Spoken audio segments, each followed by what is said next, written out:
SMEA di KEF itu dulu saya kepala sekolah, muridnya 40 orang kelas 1 sampai kelas 3. Mau bayar gaji guru pakai apa? Lalu saya bilang, kamu pokoknya hidup tahan, nanti satu saat pasti akan baik. 3 tahun saya kelola sekolah itu, lalu karena dia berkembang baik, muridnya sampai ruangan tidak bisa tampil. Dan 3 tahun saya kasih tinggal, muridnya hampir 1.000 orang. Saya terima 40 orang, saya kasih tinggal dengan murid hampir 1.000 orang. Sekarang dia tetap jaya sampai dengan hari ini, dia semakin berkembang. Satu saat Nenotun kita juga punya komitmen yang sama, satu saat pasti akan juga kita mendapat yang baik. Kalau kita kerja tulus pasti ada berbagai jalan juga untuk kita. Tentang buku, tadi Bapak sudah sampaikan, saya juga akan cari jalan. Ada beberapa buku yang sudah ada di saya. Saya punya buku-buku yang dulu kan hampir buku agama semua, dan saya hampir tidak pernah baca juga. Nanti saya himpun, nanti kalau sudah ada saya panggil Pak Stef untuk pergi ambil. Dan dia bawa datang ke sini. Dan saya juga akan banyak teman yang kita akan koordinasikan untuk kalau boleh buku-buku bacaan. Sebanyak mungkin. Saya kemarin itu dalam kaitan dengan buku ini, banyak anak kita memang sekarang tidak biasa baca. Lebih banyak dia baca HP, main TikTok daripada dia baca buku. Dan saya sering tidak mengerti macam mahasiswa yang tidak baca buku, waktu dia tulis skripsi tahu dia tulis bagaimana. Kalau dia segitu. Dan sampai dia tulis ikut online punya. Itu rental. Di rental yang kerja. Itu macam. Jadi akhirnya rental yang kerja, dia punya kualitas juga, kualitas rental.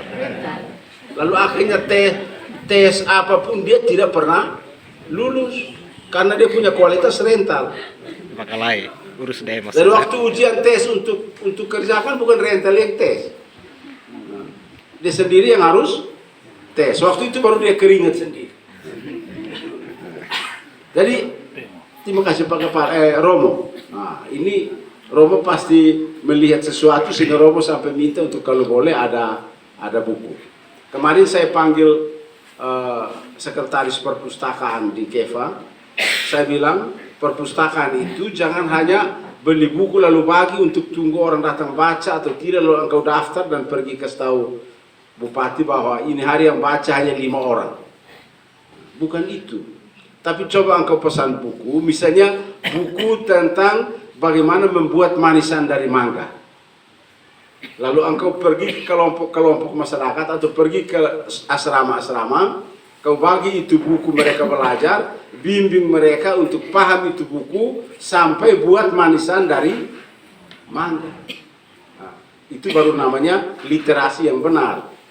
Nah, bukan lu bawa oto perpustakaan, pi parkir di depan kantor desa, sampai malam orang mau datang baca atau tidak urusan. Bukan itu, tetapi bagaimana mendidik orang dengan membaca sampai buat sesuatu. Nah, dan ini Romo mungkin nanti arahnya juga bisa itu kita itu kan arahkan ke situ. Nah, sehingga itu. Dan saya juga kemudian mereka supaya pesan buku-buku juga bisa alokasikan yang lain ke sekolah-sekolah. Jadi terima kasih Romo. Nah, tadi memang Romo bilang jangan buku yang asing-asing nanti kami susah. Tetapi tadi Bapak Uskup sudah ngomong. Sekarang mau tidak mau harus. Nah, ini besok ini mau terima krisma jadi bahasa roh harus juga keluar. Jangan sampai sudah 1 botol baru bahasanya macam-macam keluar. Itu. Akhirnya orang itu kasih nama itu apa? Bukan dalam botol.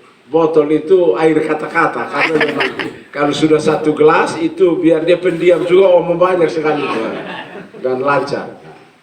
Jadi untuk buku nanti seperti itu, dan saya tidak tambah lagi, saya tidak omong lagi tentang berbagai upaya untuk pendidikan. Tapi tadi Bapak Uskup sudah singgung, kita memang di Tunba TTU dan di Tunbaba saja ini anak muda ini terlalu banyak.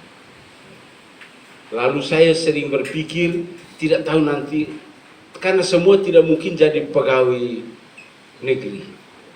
Itu kantor kita hanya satu, hanya kantor bupati saja. Mau perlu berapa banyak orang? Lalu yang banyak-banyak yang tidak dapat di sana itu nanti mau jadi apa? Nah, ini sering kita harus berpikir tentang mereka. Tadi Bapak Uskup sudah menyampaikan kita harus melatih mereka supaya begitu mereka tamat mereka tidak bingung. Nah, mereka masuk kuliah kita panggil mahasiswa. Dia sudah jadi guru atau pegawai kita panggil dia Pak atau Ibu. Tapi sesudah wisuda kita panggil dia apa? Kembali menjadi Om atau Tante.